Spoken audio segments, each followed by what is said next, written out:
So hi everyone, this is Saurabh Thakur. और अपने बारे में बताऊं तो currently serving as an assistant professor in the department of higher education Himachal प्रदेश।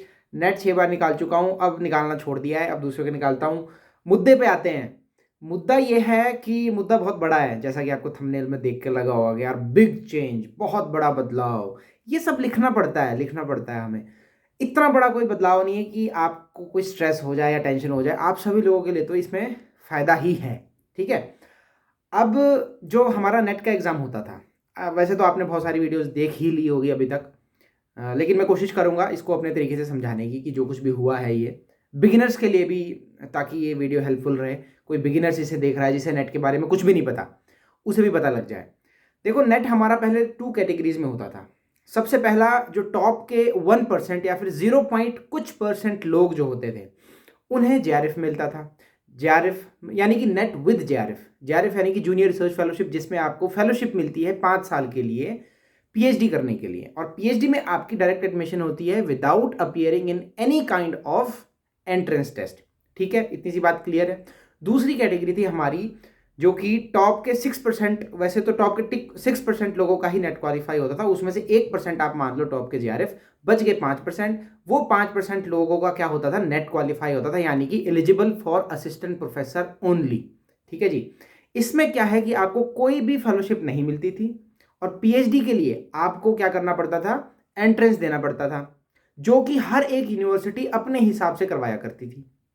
ठीक है। अब कई यूनिवर्सिटीज ऐसी भी थी जो नेट अगर किसी के पास है तो उन्हें एग्जेम्प्ट कर देती थी पीएचडी में एडमिशन के लिए, और उनका डायरेक्ट इंटरव्यू लेती थी, है ना। अब हर यूनिवर्सिटी का अपना तरीका था। कई जगह आपकी गाइड से जान पहचान होना ज़रूरी है, कई जगह आपका एंट्रेंस है, अगर आपका नेट भी है। अगर मैं अपनी बात करूं तो मैंने भी एंट्रेंस क्वालिफाई करके ही पीएचडी में एडमिशन ली थी 2022 में। ठीक है, अभी करंटली पीएचडी चली है मेरी। तो ये तो हो गया आपकी 2 कैटेगरीज। पहला जेआरएफ, जिसमें आपको फेलोशिप मिलती है और डायरेक्ट एडमिशन मिलती है, कोई आपको एंट्रेंस देने की जरूरत नहीं होती, आपका सीधा इंटरव्यू होता है। दूसरी कैटेगरी हो गई आपकी नेट की, जिसमें आप असिस्टेंट प्रोफेसर के लिए एलिजिबल हो, जेआरएफ में भी आप एलिजिबल हो, और नेट में सिर्फ आप असिस्टेंट प्रोफेसर के लिए एलिजिबल हो। आपको पीएचडी में बहुत ज़्यादा वेटेज नहीं मिलती, लेकिन कई यूनिवर्सिटीज़ में नेट के लिए भी आपको वेटेज मिलती है, अगर आपका नेट है। अगर मैं एचपीयू की बात करूँ, एचपीयू शिमला, तो वहाँ पे अगर आपका नेट है तो आपको जितने मार्क्स आप एंट्रेंस में लेते हो उसका 20% आपका ऐड होगा। अगर आपके पास सेट है तो 15% होगा। इस तरह से है, तो हल्की हल्की वेटेज कहीं ना कहीं मिलती है। वो हर एक यूनिवर्सिटी का अपना एक तरीका होता है।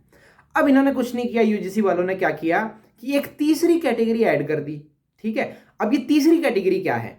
तीसरी कैटेगरी है, पहला आपका जेआरएफ हो गया, दूसरा नेट हो गया, सेम है, कुछ नहीं बदला। तीसरी कैटेगरी में क्या है कि आपके जितने भी मार्क्स होंगे, आप असिस्टेंट प्रोफेसर के लिए एलिजिबल नहीं हो, क्योंकि आप तीसरी कैटेगरी में आ रहे हो। यहां पे आप एलिजिबल हो सिर्फ और सिर्फ पीएचडी में एडमिशन लेने के लिए। ठीक है। यानी कि नेट एग्जाम में आपने जितने भी मार्क्स लिए हैं वो आपके काउंट होंगे पीएचडी एडमिशन के लिए। मान लो मैं कहीं पीएचडी एडमिशन के लिए जाता हूं, हम सबके पास, हम 10 लोग हैं, हमारे पास नेट हमने एग्जाम दिया हुआ है। अब उसमें जितने जिसके मार्क्स होंगे उस हिसाब से आपकी मेरिट बनेगी। ठीक है, थर्ड कैटेगरी में और सेकंड कैटेगरी में भी। क्योंकि जेआरएफ जो है, जेआरएफ में आपको कोई भी एंट्रेंस टेस्ट देने की ऑलरेडी कोई ज़रूरत नहीं थी, सीधा आपका इंटरव्यू होना था। अब क्या कर दिया यूजीसी ने? यूजीसी ने कहा है कि किसी भी प्रकार का एंट्रेंस टेस्ट पीएचडी के लिए कोई भी यूनिवर्सिटी नहीं करवाएगी। ठीक है। वो नेट के मार्क्स को कंसीडर करेगी पीएचडी में एडमिशन लेने के लिए, जो मेरिट बनेगी उसमें। ठीक है। तो आपका जितने भी मार्क्स आपने नेट एग्जाम में लिए हैं उसके आधार पे आपकी मेरिट बनेगी, आपका कोई भी एंट्रेंस टेस्ट नहीं होगा। ठीक है। दूसरी बात, इंपॉर्टेंट बात क्या है कि 70% वेटेज मिलेगी आपको, आपने जितने भी मार्क्स लिए हैं नेट के एग्जाम में। ठीक है। सेकंड और थर्ड कैटेगरी में अगर आप आते हो तभी। फर्स्ट कैटेगरी जेआरएफ की है, वो मैंने ऑलरेडी आपको बता दिया है, उसमें आपकी सीधी एडमिशन होनी है, वो एक अलग तरीका है। उसमें भी आप डायरेक्ट अप्लाई करते हो और आपका सीधा वाइवा होता है, यानी कि इंटरव्यू होता है। उस इंटरव्यू के आधार पे आप कोई रिसर्च प्रपोजल वहां पे जाके प्रेजेंट करते हो, उसके आधार पे आपकी एडमिशन होती है, और इंटरव्यू के आधार पे ही आपकी मेरिट बनती है। लेकिन कैटेगरी सेकंड और थर्ड, सेकंड हो गई जिसमें आपने नेट निकाला है, आप असिस्टेंट प्रोफेसर के लिए एलिजिबल हो पूरी कंट्री में, और आप पीएचडी एडमिशन के लिए भी एलिजिबल हो। थर्ड कैटेगरी में आप सिर्फ पीएचडी एडमिशन के लिए एलिजिबल हो, आप असिस्टेंट प्रोफेसर बनने के लिए एलिजिबल नहीं हो। ये बात याद रखना, उसके आधार पे आपकी मेरिट बनेगी, ठीक है। 70% वेटेज मिलेगा आपके नेट के मार्क्स को अगर आप सेकंड या थर्ड कैटेगरी में हो, और 30% इन्होंने 4 उंगलियां हो गई, 30% इन्होंने रखा है इंटरव्यू, ठीक है जी। तो 100 आप मान के चलिए मार्क्स आपके, जिसमें से 70% आपके जुड़ेंगे जितने आपने नेट में स्कोर किया है, और 30 मार्क्स का आपका इंटरव्यू होगा, ठीक है। इंटरव्यू में आप जिस हिसाब से भी आप परफॉर्म करते हो उस हिसाब से आपको एडमिशन मिलेगी। सिर्फ इतनी सी बात है, इससे ज़्यादा कोई बात नहीं है, ठीक है। अब इसमें और क्या कहा है, मैंने यहाँ पे लिखा है, वैसे तो मैं हर चीज़ आपको बता ही चुका हूँ। हाँ, एक और इम्पॉर्टेंट बात इन्होंने नोटिफिकेशन में लिखी है कि नेट का जो रिजल्ट है वो परसेंटाइल में आएगा, है ना। अभी तक परसेंटाइल में वही स्कोर आ रहा था जो 2 शिफ्ट में एग्जाम हो रहा था। जैसे हमारा इंग्लिश का एग्जाम है तो वो 2 शिफ्ट में हो रहा था, तो उसका जो रिजल्ट है वो भी परसेंटाइल में आ रहा था। 1 शिफ्ट में हो रहा है तो परसेंटेज में आ रहा था। अब इन्होंने क्या लिखा है कि आपका जो रिजल्ट है वो परसेंटाइल में आएगा along with the marks the candidate has obtained, यानी कि आपका परसेंटाइल में स्कोर आएगा, साथ में ही आपने कितने मार्क्स लिए हैं वो मार्क्स भी आएंगे, ठीक है। परसेंटाइल में भी स्कोर आएगा और आपके मार्क्स भी आएंगे, ठीक है, परसेंटेज में नहीं आएगा, ऐसा ये नोटिफिकेशन कहती है, ठीक है, जो कि मैं इसमें समझ पाया हूं, ठीक है। अब एक और इंपॉर्टेंट चीज है, कैटेगरी 2 और कैटेगरी 3, यानी कैटेगरी 2 यानी कि आपने सिर्फ नेट क्वालिफाई किया है, असिस्टेंट प्रोफेसर के लिए आप एलिजिबल हो, साथ ही आप पीएचडी एडमिशन के लिए भी एलिजिबल हो। कैटेगरी 3 मैं दोबारा से बार बार रिपीट कर रहा हूं ताकि आपको ये चीज रिवाइज होते रहे। थर्ड कैटेगरी यानी कि सिर्फ और सिर्फ आपकी पीएचडी एडमिशन होगी, आपका कोई असिस्टेंट प्रोफेसर के लिए आप एलिजिबल नहीं हो। तो सेकंड और थर्ड कैटेगरी के जो मार्क्स होंगे वो सिर्फ 1 साल के लिए वैलिड होंगे, यानी कि नेट निकालने के 1 साल बाद तक, मतलब नेट निकालने के बाद 1 साल के अंदर अंदर आपको पीएचडी में एडमिशन लेनी है, ठीक है। अगर आप 1 साल में एडमिशन नहीं ले पाते हो तो आपका नेट का एग्जाम आपको दोबारा देना पड़ेगा, दोबारा निकालना पड़ेगा, और उसके जो नंबर होंगे उसके आधार पे आपकी पीएचडी में एडमिशन होगी, ठीक है। अब बात आती है कि ये सही है या गलत। एक हिसाब से देखा जाए तो सही भी है, एक हिसाब से देखा जाए तो गलत भी है। गलत क्यों है? क्योंकि इससे एजुकेशन की जो क्वालिटी है वो खराब होगी। अब आपने नेट का एग्जाम दिया, ठीक है, आपने तो उसमें ऑब्जेक्टिव टाइप क्वेश्चंस सॉल्व किए ना। अब आपकी राइटिंग स्किल्स कैसी है किसको पता। अब मैं अगर अपनी बात करूं, एचपीयू में जो हमने एंट्रेंस दिया था वो टोटली सब्जेक्टिव होता है। पीएचडी का जो एंट्रेंस होता है टोटली हमारे सब्जेक्ट में, इंग्लिश लिटरेचर में टोटली सब्जेक्टिव होता है वो, ठीक है। और होना भी चाहिए क्योंकि कल को आपने रिसर्च करनी है, आपकी लैंग्वेज पे कमांड कितनी है, आपकी राइटिंग स्किल्स कैसी है, आपकी नॉलेज कैसी है, आपकी ग्रामेटिकल जो मिस्टेक्स है वो कितनी है, वो उसके आधार पे अगर आपको एडमिशन मिल रही है तो ऑब्वियसली वहां से क्वालिटी निकल कर आएगी। अगर मैं साहित्य की बात करूँ, लिटरेचर की, हिंदी या इंग्लिश, उसमें तो सब्जेक्टिव होना ही चाहिए।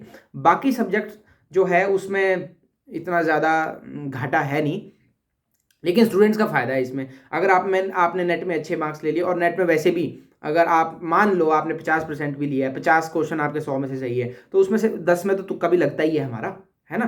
तो ये तो मेरा एक्सपीरियंस है, तुक्के लगते ही लगते हैं क्योंकि उसमें नेगेटिव मार्किंग तो है नहीं, तो 8-10 क्वेश्चन आपके तुक्के से भी होंगे। तो उससे क्या है कि आगे जो रिसर्च की क्वालिटी है उससे थोड़ा सा कॉम्प्रोमाइज करना पड़ेगा, लेकिन उसमें हमारा कोई घाटा नहीं है, एज अ स्टूडेंट हमारा कोई घाटा नहीं है, ठीक है। लेकिन जो एजुकेशन सिस्टम है उसका थोड़ा सा मैं कह सकता हूँ कि जो रिसर्च की क्वालिटी है वो थोड़ी सी खराब होगी। अब फायदा तो ऑब्वियसली इसमें फायदा ही फायदा है। अब देखो कई लोग क्या करते थे कि पीएचडी में एडमिशन ले ली, ठीक है, और नेट आपका क्वालिफाई हुआ नहीं है, पीएचडी में एडमिशन हो गई। अरे भाई आप करोगे क्या पीएचडी करके अगर आपका नेट या फिर सेट क्वालिफाई नहीं है, आप एलिजिबल ही नहीं हो असिस्टेंट प्रोफेसर बनने के लिए, तो पीएचडी का फायदा क्या है। अब जो इस सिस्टम के आधार पर मैं बात कहूं तो अगर आपने पीएचडी में एडमिशन लेनी है तो आपको नेट क्वालिफाई करना ही पड़ेगा, क्योंकि अगर आप कैटेगरी 3 में आते हो तो ऑब्वियसली आपके कम मार्क्स होंगे, कैटेगरी 2 वाले के ज़्यादा मार्क्स होंगे, उसकी एडमिशन हो जाएगी, आपकी नहीं होगी, क्योंकि जब मेरिट बनेगी तो वो तो नेट का जो पेपर है उसमें जितने भी आपने मार्क्स लिए उसके आधार पर बनेगी। तो कोई नहीं चाहेगा कि हम कैटेगरी 3 में आए, सब चाहेंगे कि हम कैटेगरी 1 या 2 में आए। 1 में आ गए जेआरएफ तो साथ में फेलोशिप तो मिलेगी, साथ में आपकी एडमिशन भी डायरेक्ट होगी, वहां पे सिर्फ आपका इंटरव्यू होना है, वहां पे आपके ये मार्क्स नहीं जुड़ेंगे जो आपके नेट के मार्क्स है। अगर आपका जेआरएफ है, ठीक है, तो आपका वहां पे सीधा इंटरव्यू होगा, इंटरव्यू के आधार पे आपकी एडमिशन होगी। कैटेगरी 2 में तो मैंने बताया ही है, आपका नेट क्वालिफाई होगा, आप असिस्टेंट प्रोफेसर के लिए एलिजिबल होंगे और साथ में आप जितने भी मार्क्स आपके बने हैं वो आपके काउंट हो गए आपकी पीएचडी एडमिशन के लिए। तो ऑब्वियसली जहां पे कंपटीशन सेकंड और थर्ड कैटेगरी का होगा तो उसमें सेकंड कैटेगरी वाला ही फायदा उठाएगा, क्योंकि उसके ज्यादा मार्क्स है, उसने नेट क्वालिफाई किया है। कैटेगरी 3 के मार्क्स उससे कम है, तो इसीलिए कोशिश तो सब यही करेंगे कि हम नेट कैटेगरी 1 में आए या 2 में आए। जेआरएफ निकल जाए तो बल्ले बल्ले, इससे ज़्यादा इससे अच्छा हमें और चाहिए ही क्या, है ना। और नेट निकल जाए तो भी बढ़िया। तो बस ये है कि एक one national entrance test for PhD बना दिया है नेट को। पहले ये सिर्फ एलिजिबिलिटी टेस्ट था असिस्टेंट प्रोफेसर बनने के लिए, लेकिन अब पीएचडी एडमिशन के लिए भी इसको एंट्रेंस टेस्ट के आधार पे लिया जाएगा, ठीक है।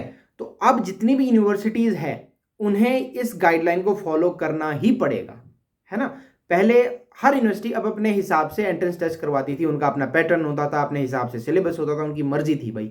लेकिन अब ऐसा नहीं होने वाला है। इसीलिए कहता हूं इंग्लिश वालों, अगर आप देख रहे हो नेट जेआरएफ निकालो, ठीक है। कैटेगरी 3 तो भूल ही जाओ, कैटेगरी 3 आपने याद ही नहीं रखनी, इसलिए मैं बोल रहा हूं कि इतना कोई लोड लेने वाली बात नहीं है, इतनी कोई स्ट्रेस वाली बात है ही नहीं। कैटेगरी 3 दिमाग में रखो ही नहीं। Remember only 2 categories, category 1 and 2, JRF and net जो पहले होती थी, बस बात खत्म। जेआरएफ निकालो, उससे नीचे सोचना ही नहीं है, सोचना ही नहीं है। सोचना ही है कि है ही जेआरएफ, जेआरएफ के अलावा है ही नहीं कुछ। सीधा जेआरएफ निकालो, नहीं निकलता है तो नेट तो निकालो। कैटेगरी 3 में मत आना, ठीक है, बेइज्जती मत करवाना। कैटेगरी 3 में बिल्कुल नहीं आना, क्योंकि उससे आपकी पीएचडी एडमिशन बहुत मुश्किल हो जाएगी, और नेट तो ऐसे भी नहीं निकलेगा, फायदा क्या फिर। पीएचडी में एडमिशन हो भी गई, वैसे तो बहुत कम चांस है कैटेगरी 3 में, अगर हो भी गई नेट आपका निकलेगा नहीं, तो प्रोफेसर कैसे बनोगे, उसके लिए तो आपको नेट सेट निकालना ही पड़ेगा ना, है ना। तो बेहतर है कि आप जेआरएफ या फिर नेट निकालें। इंग्लिश लिटरेचर के स्टूडेंट्स, आप वैसे मुझे जानते तो है ही, नोट्स भी आपने लिए होंगे मेरे। आपने अगर अभी भी तैयारी शुरू नहीं की है, कर लो। और थोड़ा सा मैं बता दूं कि फॉर्म्स कब आएंगे, ये भी काफ़ी बच्चे पूछ रहे थे। तो अप्रैल के फर्स्ट वीक में ही कहा है कि फॉर्म्स जो है ओपन हो जाएंगे जून 2024 के लिए, जो हमारा नेट का एग्जाम होना है, साल में 2 बार होता है, जून और दिसंबर में। तो कभी भी फॉर्म्स ओपन हो सकते हैं, ठीक है। तो उसके लिए आप तैयार रहो और तैयारी शुरू कर दो। जिन लोगों ने नोट्स नहीं लिए हैं, literary theory, criticism, cultural studies, major works की एक लिस्ट है, एंड ब्रिटिश हिस्ट्री, ये 4-5 जो नोट्स है मैं भी आपके लिए अवेलेबल है। लिंक आपको डिस्क्रिप्शन में मिल जाएगा, उसको कैसे बाय करना है वो सब उसमें लिखा है, आप लिंक पे क्लिक करें। और दूसरी आपके लिए अच्छी बात यह है कि मैं अभी मेजर वर्क्स की जो समरी है, क्रिस्प समरी, उस पर भी काम कर रहा हूँ। तो कुछ दिनों में या महीने में वो भी अवेलेबल आपके लिए हो जाएंगे। जितने भी मेजर वर्क्स है उसकी मैं एक बहुत क्रिस्प समरी आपके लिए लेकर आ रहा हूं। एक ही पीडीएफ में वो सब कुछ कंबाइन होगा, जितने भी मेजर वर्क्स हैं उनकी सारी, जितनी भी जो उसकी स्टोरी है, समरी है, चाहे पोएम्स है, चाहे नॉवेल्स है, चाहे प्लेज है, जो कुछ भी है वो सब उसमें होगा। तो उसका भी आप वेट करिए, तब तक आप ये सारे नोट्स पढ़िए जो मैं अवेलेबल आपको करवा रहा हूं, है ना। लिंक आपको डिस्क्रिप्शन में मिल जाएगा।